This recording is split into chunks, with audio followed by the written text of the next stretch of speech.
A very good morning to one and all. Today I am going to tell about molecular biology. This is for 5th semester biotechnology students. So this is a very new topic for you people. We have not come across this particular topic in your first semester, second, third, fourth. So what do you mean by molecular biology? The question arises, the basic question arises, what do you mean by molecular biology? Molecular biology is nothing but the study of macromolecules at its molecular level. So that is known as molecular biology. What are the macromolecules? Like nucleic acids and protein molecules. So these are the basic macromolecules, general macromolecules that you will be seeing in your living organisms, in your living cells. So the study of these macromolecules, we study the structure of, the function of, the synthesis of these macromolecules in the living organisms is studied under molecular biology. So this molecular biology is nothing but the study of these macromolecules in the living organisms at its molecular level is known as molecular biology. So this particular molecular biology, there is a basic rule for study of this molecular biology. What is the basic rule? So that is central dogma. So this is the basic rule that you should learn before jumping into molecular biology. Before going to this study of the structure, the function of this, what I said, the macromolecules. So before going to that particular molecular biology study, you should learn the basic terms that are related with molecular biology, and there is a basic rule linked with this particular molecular biology. So what is that? Central dogma. This was first introduced by Francis Crick, and this particular central dogma involves three important terms. Those are replication, transcription, and transcription. So these are the three important terms that you will be learning in your molecular biology. So what is the central dogma? So the basic rule come across with this particular three terms, and the whole molecular biology runs with this particular three terms only. In the coming classes, you will be learning the mechanism of replication, transcription and translation. But for instance, in order to jump into the molecular biology, I am telling you the basic definition and the basic rule and function of this particular three terms that you will be studying in your further classes. So coming to replication, as I said earlier, replication is known as, you people all know, replication means duplication. Replication means nothing but synthesis of DNA molecule with the help of another DNA molecule, with its own DNA molecule. So that is replication. Next, synthesis of RNA molecule with the help of DNA molecule. So that is termed as transcription. Next, the synthesis of protein molecules with the help of RNA. So that is termed as translation. So this is one-sided flow of genetic information, genetic flow. So this is one-sided flow of genetic flow.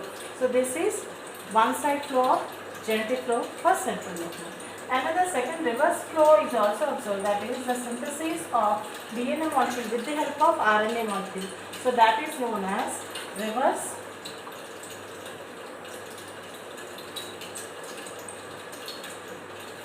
transcription with the help of the enzyme reverse transcriptase. So here replication, transcription and translation and reverse transcription. These four major terms, its mechanism, as I said, you will be learning in the next coming further classes. So before going to the next further classes, so you are aware of this particular term, replication. As I said now, that DNA synthesis of its own next another DNA molecule, that is known as replication or duplication with the help of the enzyme DNA polymerase. DNA pole. Polymerase. Next, transcription is carried out. Transcription means synthesis of RNA molecule with the help of DNA is carried out with the help of the enzyme RNA polymerase. Again, RNA polymerase. Next, synthesis of protein molecule from RNA with the help of several initiation factors and several elongation factors. Initiation factors and elongation factors. So that is translation. So now molecular biology as it deals with both prokaryotes and eukaryotes. There are two different systems, two different organisms are there in your what is the living organisms. So that is prokaryotic and eukaryotes. So if you are studying replication in prokaryotes, then it is called as prokaryotic DNA replication. If you are studying replication in eukaryotes, then it is known as eukaryotic DNA replication. Up to here you exactly you got it what is happening in this with this particular three terms, right? So just rub it out.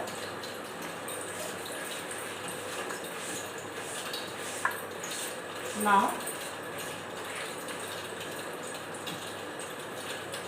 in prokaryotes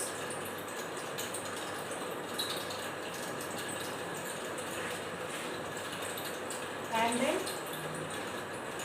eukaryotes. In prokaryotes, if you are studying replication, then it is termed as prokaryotic DNA replication. Eukaryotic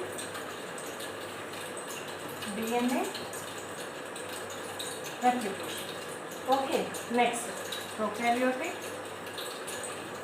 transcription and eukaryotic transcription. Got it? Next, the same thing, prokaryotic protein synthesis, eukaryotic protein synthesis. Okay, so in prokaryotes, prokaryotic DNA replication, prokaryotic transcription, prokaryotic protein synthesis. And in eukaryotes, eukaryotic DNA replication, eukaryotic transcription, eukaryotic protein synthesis. So each and every mechanism, as I said earlier, you will be learning in your coming classes. So now you are aware of the basic rule of molecular biology, that is central dogma. Got it? Now again the question, next question arises, why only DNA or your RNA acts as a genetic information carrier from one generation to another generation but not your protein molecules? Assume this is a chromosome and this particular chromosome is made up of nucleoproteins, and if you break it down, nucleic acids and protein molecules. Only your nucleic acids acts as a genetic information carrier but not your protein molecules. So there are three different experiments to prove that only your nucleic acid acts as a genetic information carrier from one generation to another generation but not your protein molecules. Got it? So that particular experiments are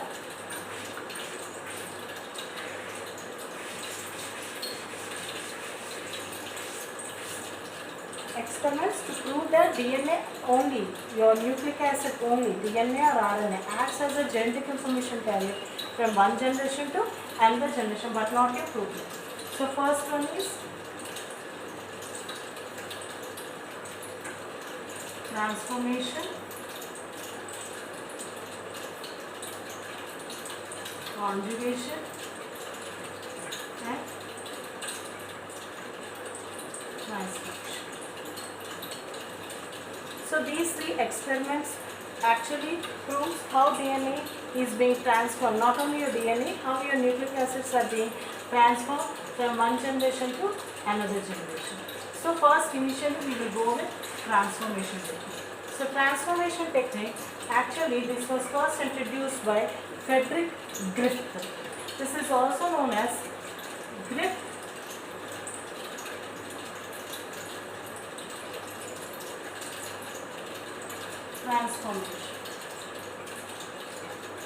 transformation or Griffith transformation. In Griffith transformation, he has initially taken Streptococcus pneumoniae.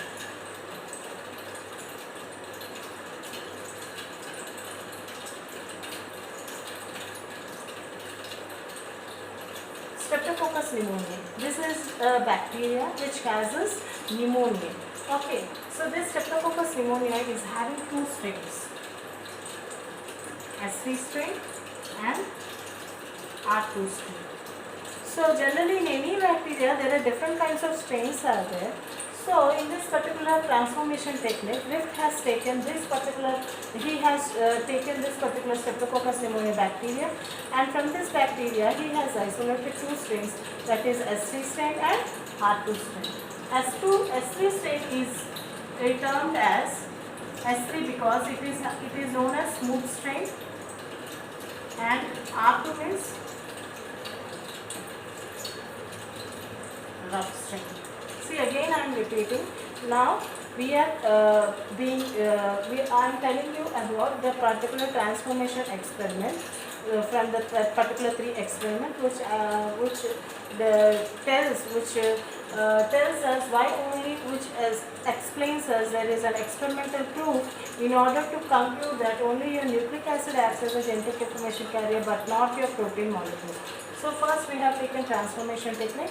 This particular transformation technique was first introduced by Griffith in 1928, and this particular experiment is also known as Griffith transformation. So from the name itself it indicates that something material is being transformed from one strain to another strain, from one generation to another generation in terms of molecular biology. See, I am telling you in terms of molecular biology. So there is something is being transformed from one strain to another strain. So what is that particular material? So he has concluded this particular experiment, he has concluded that your nucleic acid material is being transformed from one strain to another strain. Hence he has concluded telling that your genetic information carrier is nothing but your nucleic acid but not your protein. So in order to illustrate that particular experiment, he has taken Streptococcus pneumonia which causes pneumonia. Okay, so this Streptococcus pneumonia is having two strains, that is S3 smooth strain and R2 rough strain.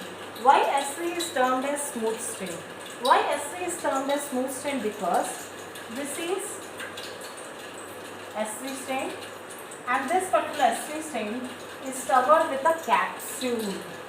Got it? So how it is, as it is covered with a capsule, this particular smooth strain is known as this particular S3 strain is known as smooth strain, as it is covered with it is encapsulated, it is having a capsule on its outer layer. So this is known as smooth strain. And coming to the R2 rough strain, this particular R2 rough strain is not covered with any capsule, so it is having a rough outer layer.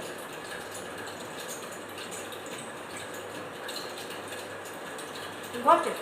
So it is not having capsule. This is not covered with a capsule. It is not having any capsule in its outer layer. So this is known as rough strain, R2 rough strain. So because of the presence of this particular capsule on the smooth strain, this particular S3 strain can not easily get deteriorated or dead. Or it is not having any threat with any immunological antibodies. Whenever it will enter in any living organism, it is not having any threat from any antibodies. But this particular R2 strain, this rough strain, as it is not having any capsule on its outer body, it is having high threat with the particular antibodies. So This you have to keep it in your mind that smooth strain cannot easily get invaded by any immunological particles with your any antibodies, T cells, B cells, whatever may be the thing, whenever it will enter into your body. But this R2 strain is having immunological, it is having threat with immunological molecules like T molecule, T helper cells, and your antibodies, B cells, and the cytokines. All this, it is having that particular threat because it lacks your capsule.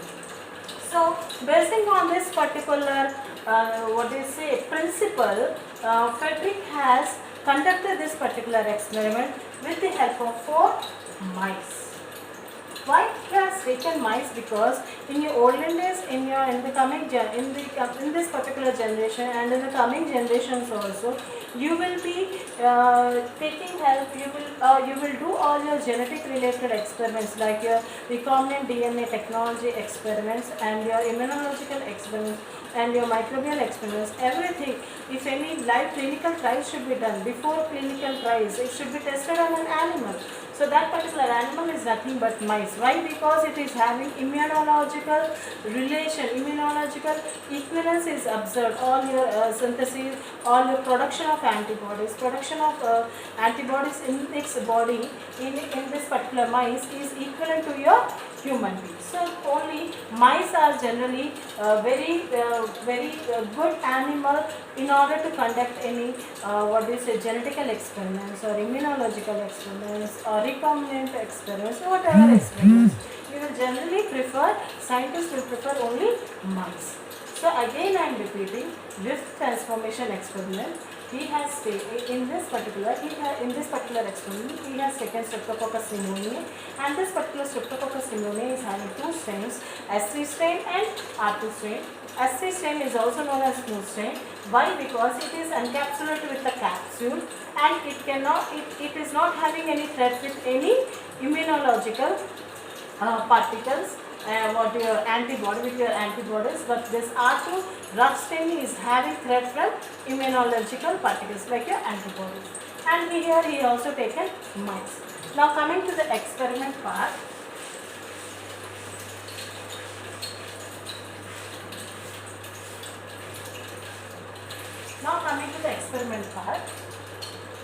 First, in the first mice, Griffith has injected S3 strain.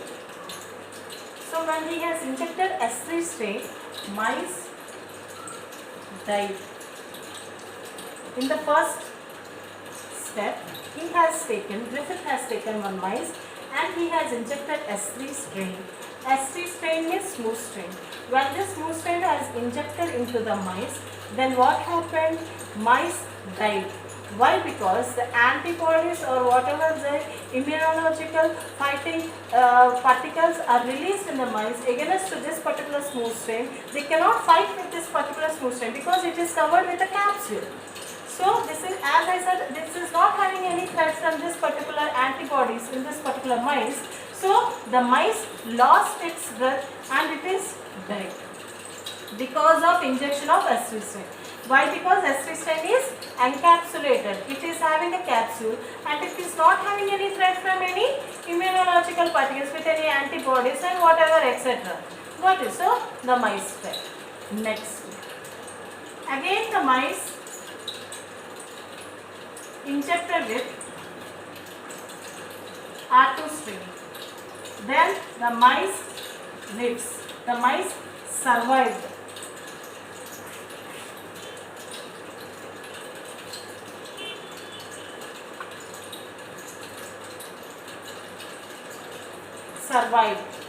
Okay, so the mice survived. How?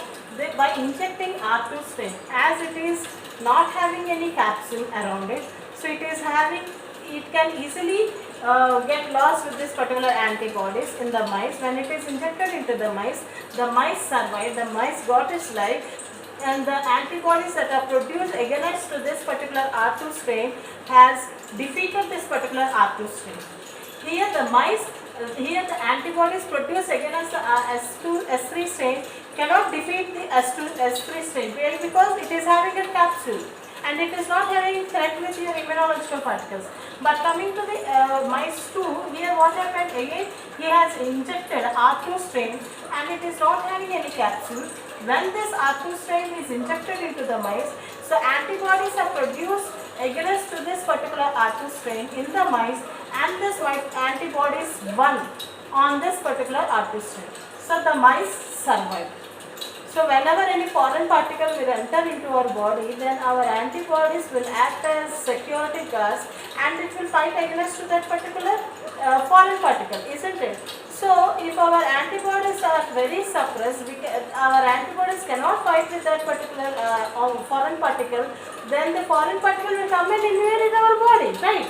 So then obviously we will get sick and we will be getting bedridden. So or the worst case may occur. So the same thing happened in your first case.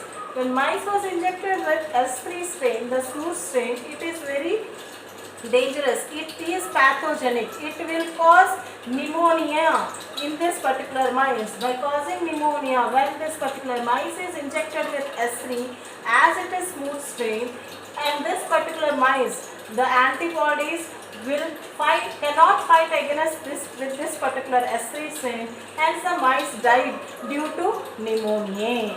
Got it?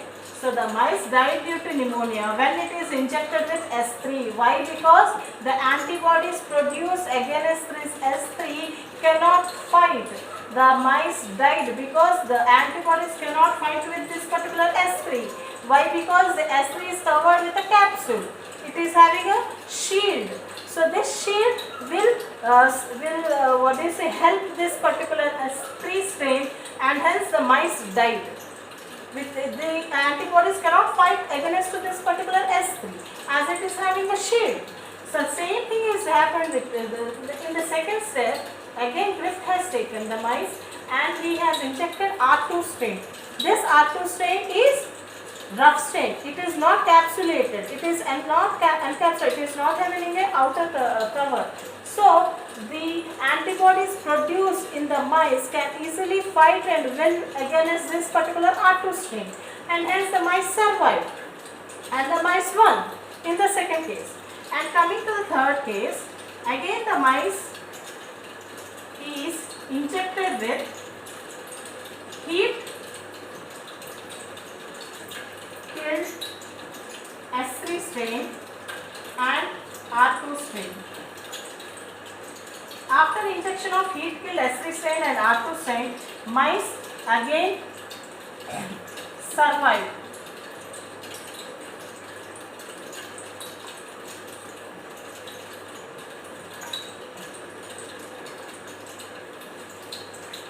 Mice died. So in the third case, what happened in the third case? Again mice is injected with heat killed S3 and R2 strain. What do you mean by heat killed S3 strain? So this S3 strain, what I said earlier, this is smooth strain. When it is subjected to heating at high temperature, I have already explained in your first semester. What I said, whenever any organisms are subjected to high temperatures, then denaturation occurs in your genetic material and for your proteins. Then what happens due to denaturation? The activity of that particular organism gets destroyed. So what happened after heat killing S3 strain? Then the pathogenic activity of this particular S3 strain should be get lost, and the R2 strain, as it is not having any pathogenic activity, so both of these, when it is mixed and injected into the mice, unfortunately the mice died. How? So this is known as transformation technique. If at all the S3 strain is heat killed and the pathogenic activity is lost, but also because of presence of very small pathogenicity in this particular smooth strain, this pathogenicity is being transformed from this strain to another strain, and hence this R2 strain caused, pathogenicity to this particular mice, and the mice died due to pneumonia. So this transformation of material from one strain to another strain is known as transformation technique. And from this instance, from this Griffith has concluded that what do you say? The genetic material is being transformed from one strain to another strain. Got it? So here he has concluded that only your see, because when this particular smooth strain is subjected to heat killing, then all your protein, the encapsulated material that is covering your S3 is get lost. If the outer covering of this particular smooth strain is lost, only the genetic material, somewhat pathogenicity is left in this particular genetic material, and there is a transformation between this one strain to another strain, and due to this transformation technique, due to this transformation of strain, the mice died due to pneumonia. And in the next case, again mice is injected with only heat kill S3 strain.